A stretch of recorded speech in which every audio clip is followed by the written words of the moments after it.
muri iyi minsi Imana iri gushyira ikimenyetso mu gahanga k'abantu bari kurizwa n'ibyaha biri gukorwa muri iki gihe cya none, bakababazwa n'ibizira biri gukorwa muri iyi minsi, bakababazwa n'uburyo abantu b'Imana bagwije kwiyoberanya.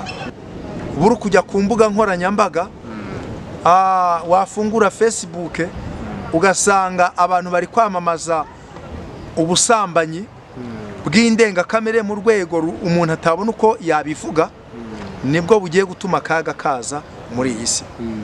Yewe uretse n'ibyo bikorwa ku mugaragaro, ngo ijisho ryanjye ntabwo rizakureba, ntabwo rizabareba neza, ngo ahubwo nzafata ibyaha bakora mbigereke ku mitwe yabo. Bivuze ngo rero ibyaha bigiye kuzana akaga, bigiye kuzana ingaruka itari nziza, kubera ko abantu bamaze kwimura Imana, ahubwo bimika ibigirwamana bajya kure y'Imana. None niba uyu munsi dufite amahirwe yo kuba dufite umucyo, nimureke dukora ibyiza, duharanire guhesha Imana yacu icyubahiro. Tuzarwana ishyaka ry'Imana yaduhamagaye, naho twabizira Imana yakoze. Ariko Imana ikomeje kumbwira ngo ntangariza abantu, mbabwire yuko mu gihe abantu bakomeje kugwiza ibyaha kandi bakihumuriza, ngo mbabwire yuko uko niko guhinduka kw'ibintu kugiye kuza. Abantu babona ibintu birahindutse batabiteguye. Dutangira kuvuga ubutumwa, wabonaga ikirere gisa neza, nta kibazo gihari. Ariko kugira ngo nibura Imana itambutse ubutumwa bwumvikana, ikirere kirahindutse mu mwanya nk'uyu nguyu. Niko mise numva ijwi rimbwira ngo uko iki kirere gihindutse, niko n'ubundi ibintu bigiye guhinduka. Ariko ndagira ngo mbahanurire, yemwe banyamadini muneze amatwi, Imana irababaye. Bayobozi b'amadini, nongeye kubivuga, Imana irababaye, kandi Imana ibabaye ku bwanyu. Abakristo bari kurira amarira menshi. Imana irambwira ngo mbabwire ngo mugabanye amafiyeri. Imana yanyeretse haje umukwabu, ngiye kubona mbona amadini y'ibigugu yayandi akomeye, ya madini akomeye yitwa navogerwa.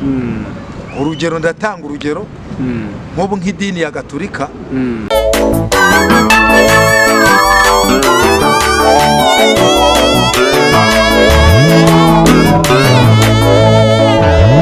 Batanzi ni mwene so Munyarubuga Vedaste, n'ubundi nk'uko musanzwe mubimenyereye, tugize umugisha wo kongera n'ubundi kubagezaho icyo Imana yaduhaye. Ariko mbere y'uko tubagezaho amakuru twahawe n'ijuru, reka tubanze dusenge. Mana, turagushimye mu izina rya Yesu. Habwa icyubahiro kubwo kugira neza kwawe. Uri Imana nyamana, uri Imana yo kwizerwa. Uyu mwanya ni ukuri ndasenze kugira ngo ubutware bwawe buganze, kandi dukorere mu butware bwawe, dukorere mu mbaraga zawe, dukorere mu bushobozi bwawe, kuko uri Imana ishoboye byose. Ngaho rero nyemerera uyu mwanya, turinde kugabanya cyangwa kongera, ahubwo ibyawe bivugwe neza, ni mu izina rya Yesu, amen. Reka rero dusome ijambo ry'Imana dusanga mu gitabo cy'umuhanuzi Ezekiyeli. Turasoma igitabo cy'umuhanuzi Ezekiyeli, turasoma n'igice cya 9, umurongo waho ni wa 4. Haranditswe ngo, umutwe w'amagambo uri kuvuga ngo abantu b'Imana bashyirwa ikimenyetso mu ruhanga. Nuko Uwiteka aramubwira ati, genda unyure mu murwa hagati muri Yerusalemu, maze ushyire ikimenyetso mu gahanga k'abantu banihira ibizira bihakorerwa byose bikabatakisha. Babandi arababwira numva ati, nimugende munyure mu murwa mumukurikiye maze mukubite amaso yanyu ye kubabarira kandi mwe kugira ibambe mutsembe w'umusaza n'umusore n'inkumi n'abana bato n'abagore ariko umuntu wese ufite icyo kimenyetso mwe kumwakura ndetse muhere mu buturo bwanjye bwera nuko bahera kuri abo basaza bari imbere y'inzu Imana idufashe cyane. Umutwe w'aya magambo uratubwiye ngo abantu b'Imana bashyirwaho ikimenyetso mu ruhanga. Muri iyi minsi Imana iri gushyira ikimenyetso mu gahanga k'abantu bari kurizwa n'ibyaha biri gukorwa muri iki gihe cya none, bakababazwa n'ibizira biri gukorwa muri iyi minsi, bakababazwa n'uburyo abantu b'Imana bagwije kwiyoberanya, bakababazwa n'uburiganya buri mu bantu b'Imana.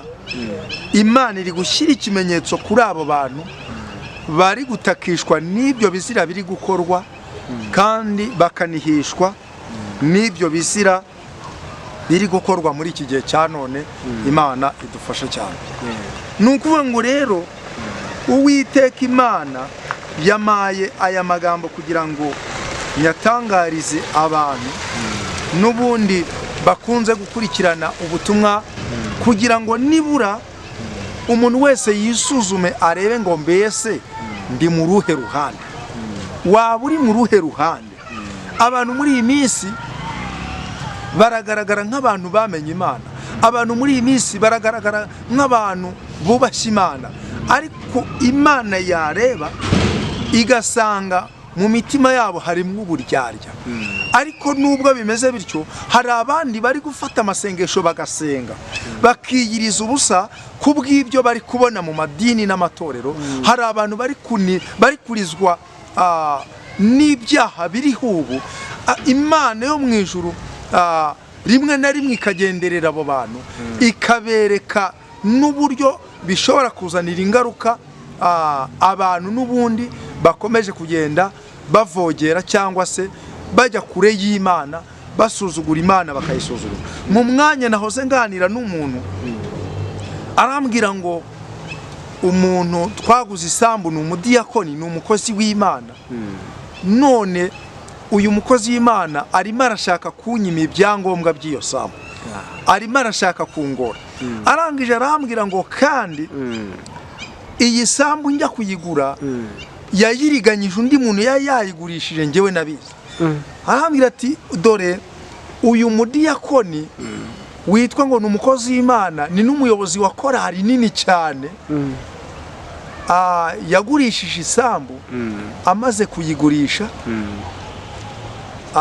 njyewe ndagenda ndi gushakashaka uburyo bwo kubona isambu nagura. Ndabaza ni ntago mwandangira isambu yo kugura?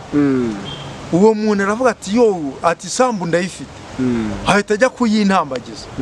Isambu tujya mu biciro kuri ya mafaranga wa muntu yari yarayiguze yaramaze kumwishyura, ndenzamwe amafaranga. Maze kurenzamwe amafaranga ibihumbi 100, ahita agenda abwira wa muntu baguze isambu, aravuga ati nyabuneka iyi sambu irimo ibibazo, none sishaka kuguteza ibibazo, reka ndebe ukuntu gusubiza amafaranga yawe n'ubundi isambu yongere igaruke mu biganza bya, yongere ingarukire uko isambu yazagusereza. Ariko yari imitwe kugira ngo abone ukuntu yongera kubona bya byangombwa, n'ubundi ahita agira ute, ahita yasamba ayigurisha wa muntu. Amaze kubikora gutyo, umuntu avuga ati aho kugira ngo njye isambu izaneze ibibazo, subiza amafaranga yanjye. Arangije aravuga ati umva rero, reka mbe nguhaye make afite, andi n'ubundi nzayaguha. Arangije amukubita makeya. Amaze kumukubita ya mafaranga makeya, wa muntu amuha ibyangombwa kuko bari batarabihinduza kwa noteri. Ubwo ahita asubirana bya byangombwa. Arangije amwandikira agapapuro kuko n'ubundi amufitiye ideni, ariko isambu iby'amasambu bivuyeho. Umugabo arangije aragenda afata ya sambu ayigurisha wa mugabo. noneho amaze kuyimugurisha wa mugabo ngo amuhereza icyangombwa nawe ntiyabigenzura ahubwo amuhereza icyangombwa kitari iyo sambu neza. Noneho niho hari kuza rwaserera ariko bati umugabo n'umuriganya n'ubundi wo twaguze iyi sambu yayiriganyije umuntu. Noneho sasa arambwira ati icyambabaje nuko n'amafaranga yamusigayemo ntiyigeze yamuha. Umugore w'uwo mugabo wari waguze iyo sambu, uwo mugabo ni umupagani, umugore ni umukristo. Umugabo yahise abwira umugore ngo nzongera kukubona mu barokore ngo uri kujya gusenga n'amanyanga yabo uzagenda uhereyo. Ubu tuvugana umugore ntiyahinguka mu barokore. Ubwo urukumva umugabo yahise amuca mu barokore avuga ngo niba ari uburyarya bwanyu twarabobonye. Ariko urukumva iyo ahagaze imbere y'abantu ngo ndi umudiyakoni, ndi perezida wa korari, ubwo bamubara nk'umuntu w'umukozi w'Imana.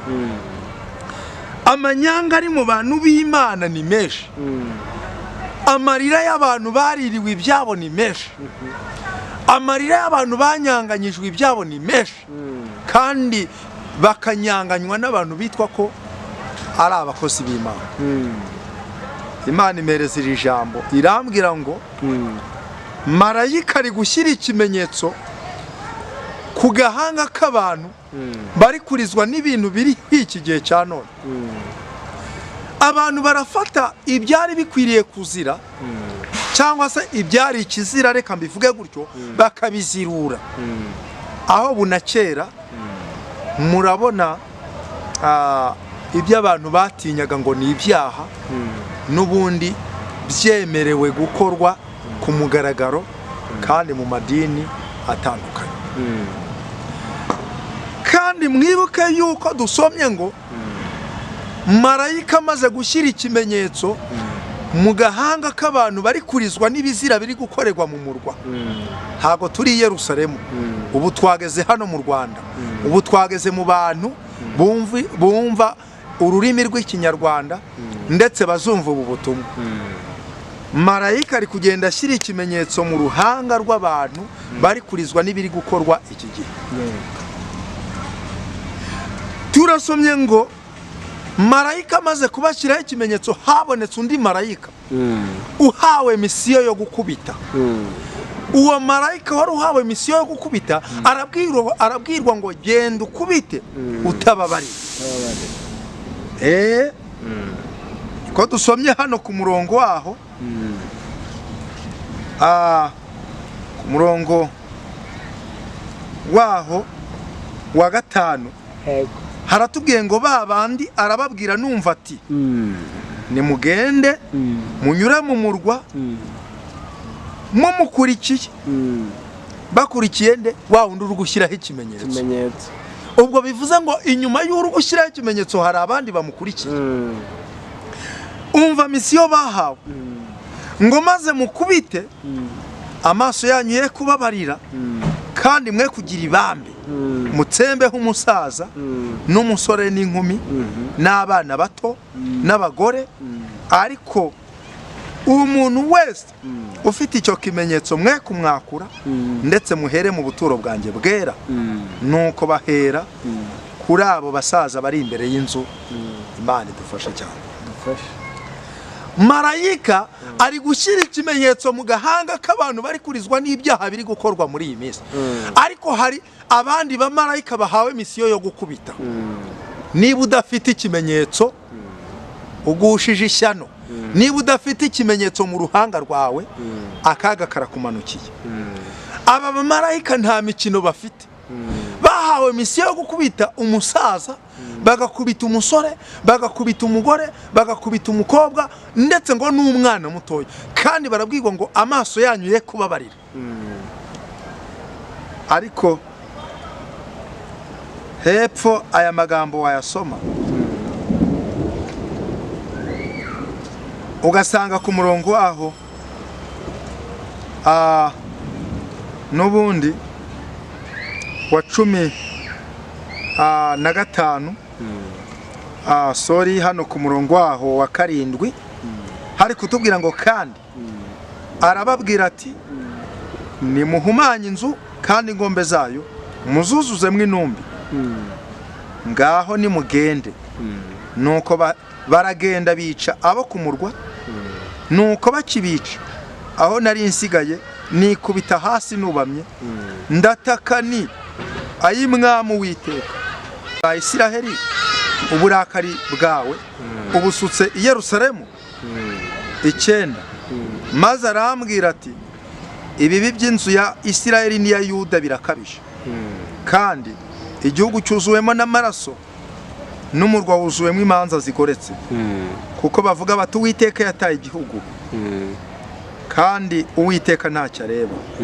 Nanjye ijisho ryanjye nirizabareba neza, kandi sinzabagirira ibambe, ahubwo ibicumuro byabo nzabigereka ku mitwe yabo.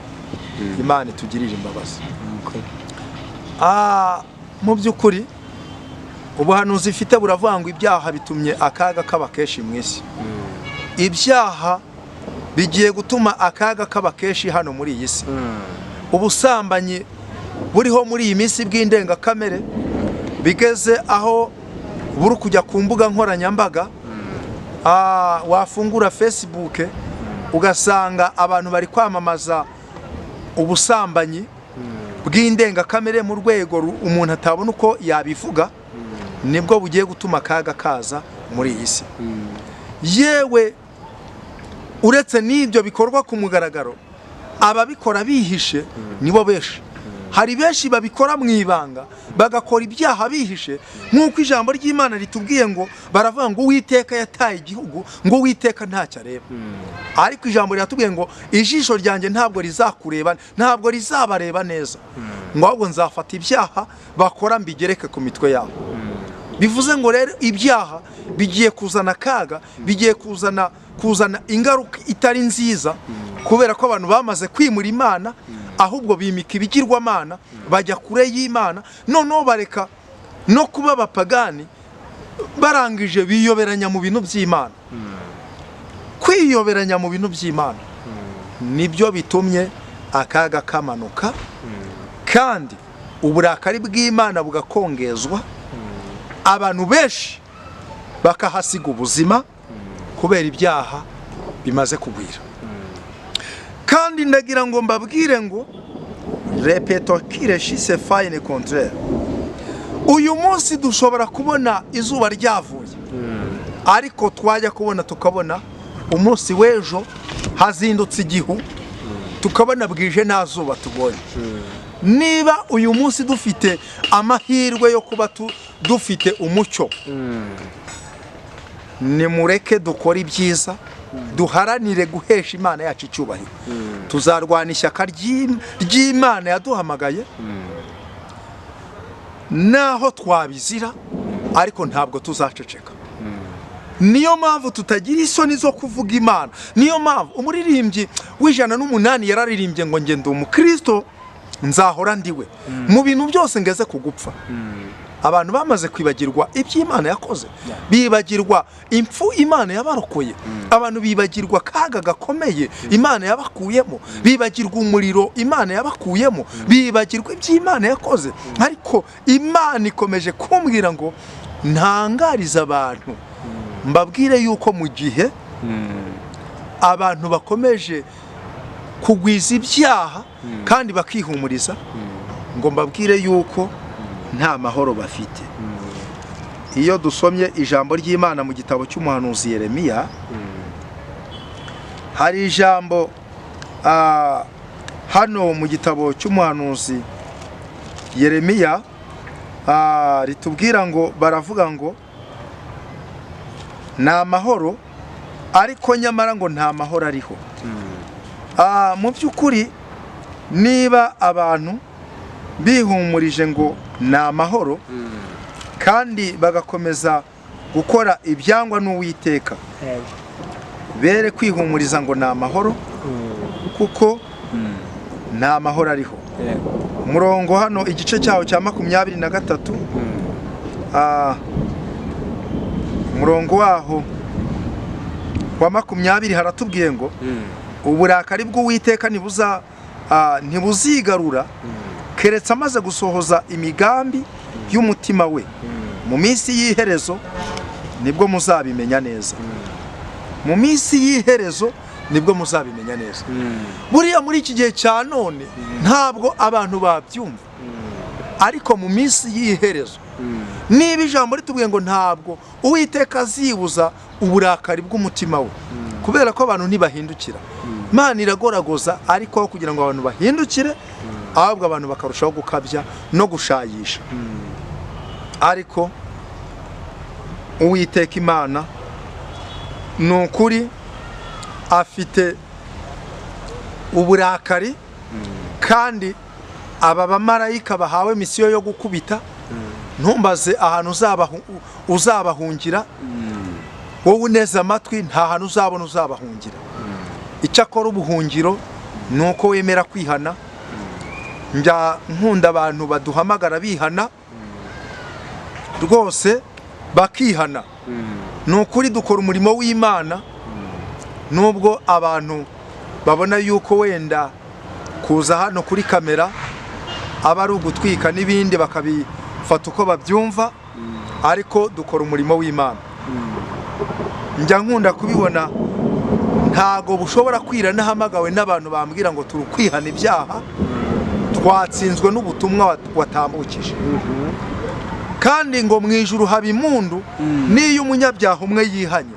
Imana yacu rero nishimwe. Intego y'ubutumwa dutambutsa ni ukugira ngo abantu bave mu byaha, ubwo abera bazahabwa gakondo, namwe mwere kuzasigara. Turabakunda. Mu by'ukuri twavuga byinshi, ariko ikirere nacyo ndabona gihindutse, ariko ibi nabyo biba bishatse kugira icyo bishushanya. Uko niko guhinduka kw'ibintu kugiye kuza. Abantu babona ibintu birahindutse batabiteguye. Dutangira kuvuga ubutumwa, wabonaga ikirere gisa neza, nta kibazo gihari. Ariko kugira ngo nibura Imana itambutse ubutumwa bwumvikana, ikirere kirahindutse mu mwanya nk'uyu nguyu. Niko mise numva ijwi rimbwira ngo uko iki kirere gihindutse, niko n'ubundi ibintu bigiye guhinduka. Abantu benshi bagatangazwa no kubona hari impinduka ibonetse ku buzima bwabo. Wibwira yuko uri umucuruzi ukomeye, uri gupanga no kujya kugura imodoka, uri gupanga no guhindura imishinga, uri gupanga no kubaka amazu menshi, ariko nkatangazwa no kubona imbere yawe hari kuza serekeye iriho n'umusaraba. Nkumva ijwi rimbwira ngo uriya muntu nta kindi gitumye ajya muri iriya serekeye, Imana yamugoragoje kenshi, yinangira umutima ngo none atunguwe n'urupfu rugiye kuza rumutunguye, kandi no kurimbuka kuri imbere ye, kuko yari yaravuganye n'Imana, ariko ngo yibagiwe ibyo yavuganye n'Imana, arenga isezerano ry'Imana. None uyu mwana ndabisubiramo, ndi kubona serekeye n'umusaraba biri imbere yawe, kandi nkabona gutungurwa kuri imbere yawe. Nkabwirwa yuko ari uko utitaye ku isezerano ry'Imana, iby'Imana yavuganye nawe ukiri umukene, ntabwo ari byo uri kugenderaho. Umaze kwicara kuri iyo ntebe, none waradamaraye. Buriya tujya dutambutsa ubuhanuzi, abantu bakavuga ngo umuhanuzi yemerwa ari uko ibyo yahanuye bisohoye. Ariko mureke mbabwize ukuri, ntabwo njya nemeranya namwe abavuga gutyo. Hari ubuhanuzi Imana itambutsa abantu basenga, niba ari ubuhanuzi bw'ibyago, abantu baca bugufi Imana ikabikuraho. Hari n'ubundi buhanuzi bw'ibyiza Imana itambutsa, abantu batabubera amaso bakabutegereza bakabubura cyane. Ariko ndagira ngo mbahanurire, yemwe banyamadini munteze amatwi, Imana irababaye. Bayobozi b'amadini nongeye kubivuga, Imana irababaye kandi Imana ibabaye ku bwanyu. Abakristo bari kurira amarira menshi ku bwanyu, bakarizwa n'ibyo bari kubabonamo, bakarizwa nuko mwakagombye kuberera imbuto ariko bashaka imbuto zanyu bakazibura. Imana yambwiye ngo ayo marira y'abakristo, ayo marira y'inama muyoboye yarazamutse aratumbagira agera ku Mana, none Imana ije guhorera ubwoko bwayo. Nabonye imbehe za bamwe zubamye, ijwi ry'Imana rirambwira ngo imbehe z'abayobozi bamwe b'amadini Imana igiye kuzubika. Imana irambwira ngo hari abantu bari kwishima hejuru y'abandi bati ubundi twari twarabivuze, bava mu madini yacu ngo bagiye gushinga amadini, none dore amadini yabo bayafunze. Imana irambwira ngo mbabwire ngo mugabanye amafiyeri. Imana yanyeretse haje umukwabu, ngiye kubona mbona amadini y'ibigugu yayandi akomeye, ya madini akomeye yitwa navogerwa. Urugero, ndatanga urugero, nk'ubu nk'idini ya Gatolika, ushobora kumva yuko nta wapfa kuyivogera, kandi biranagaragara cyane. Yewe no mu gihugu cyacu cy'u Rwanda ADPR kumva ko wayihagarika ibyo nabyo byakugora. Urabona ko ari idini nayo imaze kuba ubukombe cyane rwose. Yemwe hari n'andi madini nka Isilamu n'andi madini, ariko nabonye haza umukwabu, ngiye kubona mbona amadini menshi arahagaritswe. Imana irambwira ngo mbabwire ngo nimugabanye amafiyeri, kuko uko ari amadini muri kubona n'ubundi ahagaritswe, ni umukwabu ugiye kuzuza ahagarika n'amadini amwe y'ibigugu kandi amwe akomeye. Imana irambwira ngo umunyabwenge ni umuntu ubanye n'Imana neza. Imana irambwira ngo mbwire abantu basohoke mu madini ahubwo bajye mu itorero. Ikibazo Imana ifite, irabona abantu mu madini ariko ikareba mu itorero ikabura abantu. Uratangira utariko njyewe ndi mu itorero ADPR, ndi mu itorero Anglikani, ayo ni amadini ni sosiyete. Itorero rirahishwe. Itorero rirahishwe. Buriya Kristo ajya abasha kureba akabati uyu nguyu ni urugingo rw'itorero ryanjye. Hariho ubwo areba akakubura kandi witwa ngo uri pasiteri uyoboye abandi. Hariho ubwo areba akakubura witwa uri umuntu ukomeye. Imana ikugenderere, igenderere umutima wawe. Yemwe bantu Imana yazamuye ikabashyira hejuru mu ntebe zo hejuru. Nta buyobozi butava ku Mana, niyo waba warashyizweho n'abantu, ariko burya Imana yari yabyemeye. Ariko kubera yuko aho mugeze Imana iri kubareba, ikareba ibyo muri gukora, ikareba ibyo muri kwinjiza mu bantu muyoboye, ikibaza ngo mbese ibi bintu ni ibihesha abantu ubugingo buhoraho. Imana iraje. Twasomye ijambo ry'Imana ryatubwiye ngo ugende ukubite, ngo ariko uhere muri babasaza. Babasaza ni babandi bitwa yuko bayoboye amadini. Babasaza ni babandi bicara imbere, babandi bafite amateka, bakubwira bati twebwe itorero ryaduka twari duhari, ibintu bihindurwa gutya twari duhari. Mwana wagenda gutya. Ubwo rero niko bimeze kabisa. Yes. Ariko Imana iraje. Ariko ndahanurira wowe warenganyirijwe gukiranuka. Haleluya. Ntiwacogoye. Nubwo wateraganywe n'inkubi y'umuyaga, bakavuga bati uyu muhanuzi mu muhagarike, ariko na n'uyu munsi Imana iracyavugana nawe. Merutse gukurikira ubutumwa bwa Pastor Semajeri, ari igiciro avuga ngo umunsi umwe nagiye kuvuga ubutumwa, batera ikorasi mba nitereye hejuru, kubera igihe nari ndimo nari nambaye ipantaro yacitse mu kibuno, ishati izamutse baba babonye ikibuno, ati barangije barambwira batari kuretse kutubeshya. Urareba ugasanga koko Imana ari yaguhamagaye koko ukorera Imana. Ati nanjye ndebye sanga shobora kuba nubundi atari Imana yamamagaye. Ati naratashye nijoro Imana irasanga irambwira atariko ninjye waguhamagaye. Ati bariya ntubarenganye.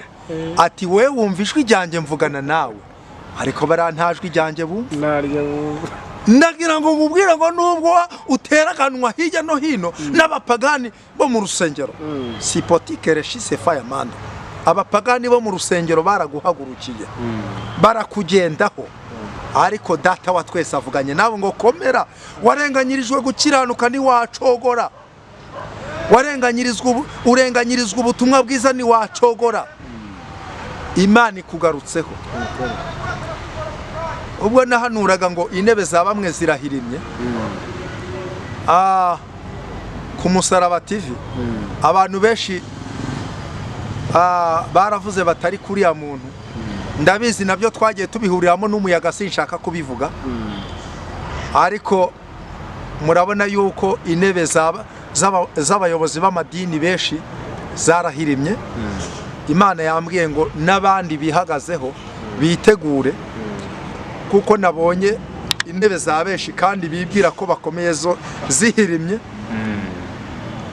Imana irambwira ngo umukwabo uracyakomeje.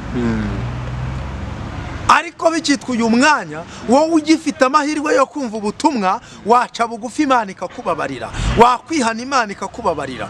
Nta wundi ubwirwa ni wowe ubwirwa.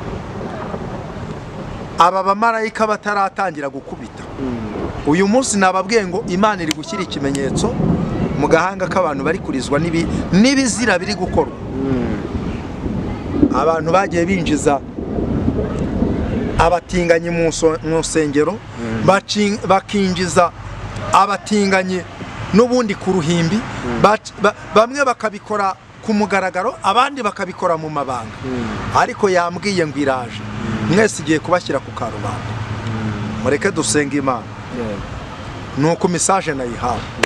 Mana mu izina rya Yesu ndagusabye kugira ngo Uwiteka ubwo uri gushyira ikimenyetso mu gahanga k'abantu bari kurizwa n'ibyaha biri gukorwa, wumve yuko natwe turi kurizwa n'ibiri gukorwa muri iyi minsi.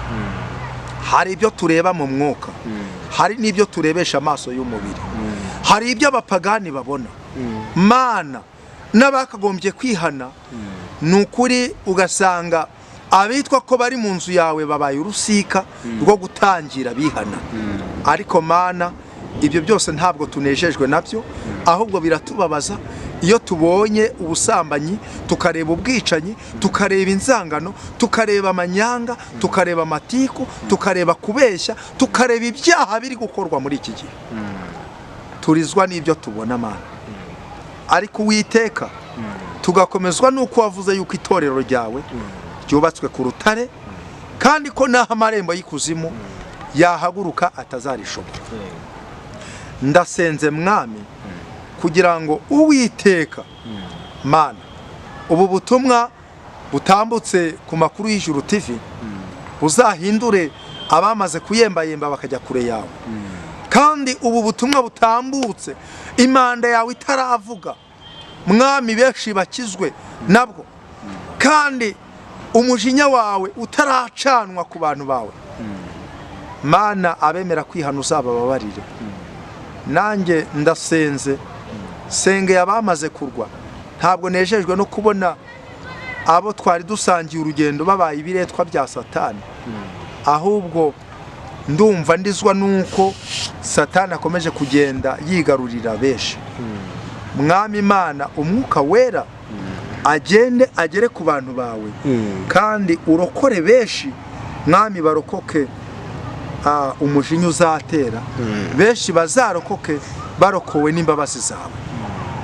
Urakoze rero kubyumvise, ni mu izina rya Yesu Kristo urakoze. Amen.